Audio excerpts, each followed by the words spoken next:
Okay, so hi guys, in this video we're going to go through 2 or 3 practice problems for related rates to understand it better. So question 10, I just pulled it out of a random website. I'll put that in the description so that you guys can attempt more of the problems there because they have pretty good ones. So a tank of water in the shape of a cone is being filled with water at a rate of 12 meters cubed per second. The base radius of the tank is 26 meters and the height of the tank is 8 meters. At what rate is the depth of the water in the tank changing when the radius of the top of the water is 10 meters? Note the image below is not completely to scale. Okay, so I'm just going to write down what they've given us. They've given us that a tank of water is being filled with water at a rate of 12 m cubed per second. So they've given us our first quantity we need. So they've told us that the volume basically is increasing by 12 meters cubed. So they've given us dV over, and then they've put this in respect to r, so it's dV over dr. And what we're trying to find out is dH over dr, because they want us to find the height of the they want us to find the depth or the height, I've put it as how it's changing when the radius is 10. So it's with respect to the radius. So using these two quantities, we can construct an equation. So if we're finding dH over dr, since we have dV over dr, we can use that. And in order to get dH over dr, we actually need to incorporate dH over dV. So this is the quantity we're trying to find. So right now, dH over dr, which we're trying to find, is equal to, so we just plug in this value over here. So 12 times dH over dV. So all we need to do now is find what dH over dV is. So before we do that, let's first recall what the equation for the volume of a cone is. Its volume is equal to 1 over 3 and then the cylinder formula. The problem here is that we have 2 unknown variables and we only need it in 1. Thankfully, they've given us sufficient information with this diagram. We can just use similar triangles. So let me just draw this out. So if this is a cross section, let's say, then we can kind of use similar triangles. So let me just draw this. This is the height. So we can say that this height here, which is part of our similar triangles, is h. This is the radius. And then we see that this here is 26, since they've given us that the base of the tank is 26, and this is 8. So we're using similar triangles because we're looking at this this ratio for like this shaded part. So we need to be able to link the radius and the height in a specific way. So essentially the radius over the height will equal 26 over 8, because the radius corresponds to this and the height corresponds to this. So, and there's similar triangles because the angles are all the same. So rearranging this, we can get that the radius is equal to 26 over 8h, which is equal to 13 over 4h. So that eliminates one of the variables and only leaves one of them, so it's easier to differentiate. So substituting 13 over 4h into r squared, we get, let me just scroll down, v is equal to 1 over 3 pi times 13 over 4h squared times h, which is equal to 1 over 3 pi. And then 13 squared is 169, 4 squared is 16.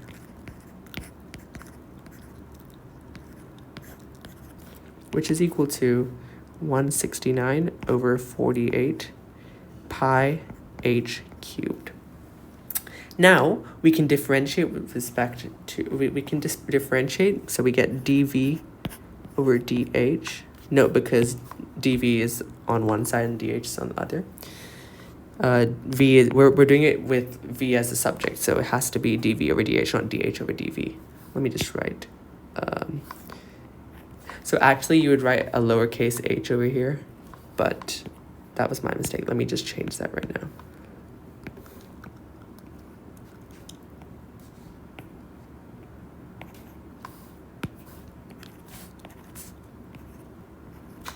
Okay, much better. So dV over dH is equal to, well, we just use the power rule, so we just drag the 3 over here, so that's 169 times 3 over 48, but remember that 48 is divisible by 3, so why don't we just divide this by 3? So you get 169 over 16 pi, and then the power decreases by 1, so h squared.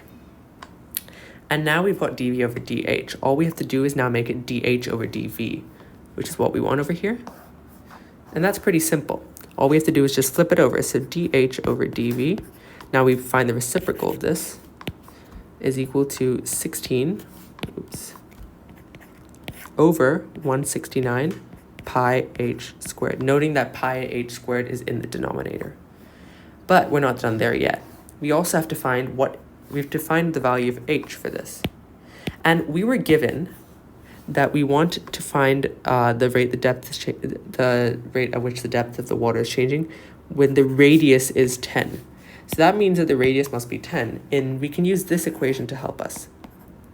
So in this case, we've seen that r is equal to 13 over 4h. If we substitute r as 10, we can rearrange to find h. And that gives us multiply and divide, so we get cross multiply, and then divide that. You get 40 over 13h. No, sorry, 40 over 13 is equal to h. Now all we have to do is substitute that back into our equation, so we get 16 over 169 pi times 40 over 13 squared,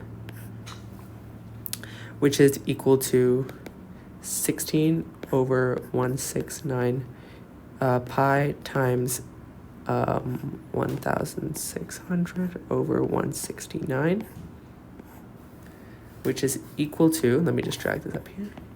So 169 cancels out, so we get 16 over 1,600 pi, which is equal to 1 over 100 pi. Now all we need to do to finish this off is substitute, this is our dh over dv value, by the way. And if we go back to our equation, we've basically got what we need. So we can just write this as 12 times, and our dh over dv is 1 over 100 pi. Make sure that pi is in the denominator, and you get 12 over 100 pi, and that simplifies down to 3 over 25 pi.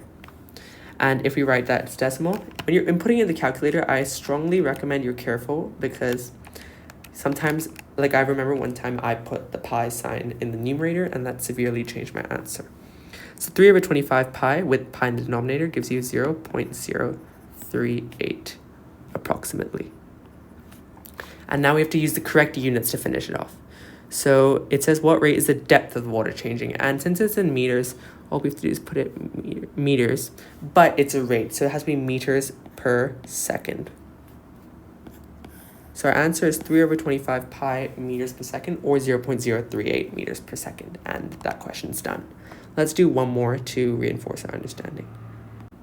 Okay, so here's another question. The angle of elevation is the angle formed by a horizontal line and the line joining the observer's eyes to an object above the horizontal line. A person is 500 feet away from the launch point of a hot air balloon. The hot air balloon is starting to come back down at a rate of 15 feet per second. At what rate is the angle of elevation, theta, changing when the hot air balloon is 200 feet above the ground?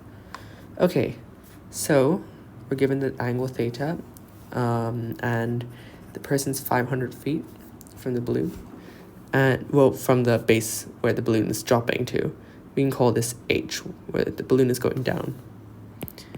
And basically with trigonometry, you can already see that tan theta, since tan's opposite over adjacent, this is the opposite, this is the adjacent of the angle theta. So tan theta is equal to h over 500. And if we differentiate with respect to theta, we get secant squared theta, because that's the derivative of tan theta, times the derivative of theta, which is equal to h theta over 500. And now we can just rearrange to find this, because that's what we ultimately want. So derivative of theta is equal to h prime over 500 secant squared theta, which is equal to h prime, or the derivative of h, over 500 times cos squared theta, because secant squared theta is just 1 over cos squared theta. Okay, Now all we have to do is substitute our values of our values of theta and h, the derivative of h in. So we've been given that the hot balloon is starting to come back down at a rate of 15 feet per second, which means that this value is going to be negative 15. You might be wondering, because this is the derivative, because the derivative is essentially the rate. So you might be wondering what's negative 15, because when you go down, it's almost like a vector quantity. You have to record it as negative because the height is decreasing by negative 15. No, it's decreasing by 15 each time.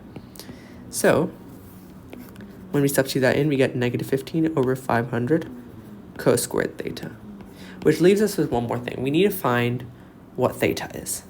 So if we go back to our original equation, tan theta is equal to h over 500, notice that they've given us that's changing when the hot air balloon is 200 feet above the ground. So that means that h we're going to substitute as 200. So 200 over 500 is going to be it.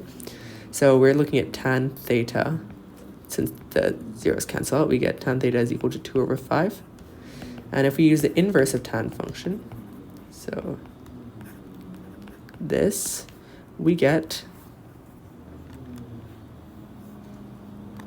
let me just put this into my calculator. So inverse of tan, 2 over 5 gives us 21.8 degrees.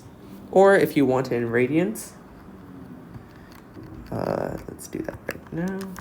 Radians is 0.381. Though I like working in degrees, so let's work in that. All right, so we got that theta is 21.8. Now all we have to do is substitute in here and we get our answer, because essentially what we're trying to find is the derivative of theta, because the derivative of theta is the rate at which the elevation is changing. Okay, so now that we've got the angle of elevation at that point, we just need to find the rate at which it's changing, which is shown by the derivative of theta. So you substitute that into our original equation. We substitute the angle of theta into the original equation to find the rate of change at which theta is changing. So derivative of theta is negative 15 over 500 times cos squared, and then we put in our angle here, 21.8 degrees. And cos squared is divided by cos times cos, so this is equal to negative 15 over 500 cos 21.8 degrees times cos 21.8 degrees, which is equal to, I'll just put this in my calculator right now, negative 15 over 500 times cos 21.8 times cos 21.8, and that's equal to negative 0.025862578 degrees no, sorry, not degrees, this is radians, which is equal to negative 0.026 radians. And if you want to convert that to degrees, I personally like degrees better. It will be negative 0.025862578 divided by pi times 180, which gives you, let me just write that down, which gives you negative 1.48 degrees approximately. So it decreases by 1.48 degrees per second. That's our final answer. So at that point, it's decreasing by 1.48 degrees per second. And we obviously have to write as a rate, so per second is necessary. And the negative denotes that it's moving, that it's going down, because if we were to look up, if we were to draw a line onto the opposite, well, this angle theta automatically becomes smaller as the hypotenuse changes along that line, because the hypotenuse gets shorter itself too. Okay, well, that's it for the video. Thanks so much for watching, and hope it helped. See you in the next one.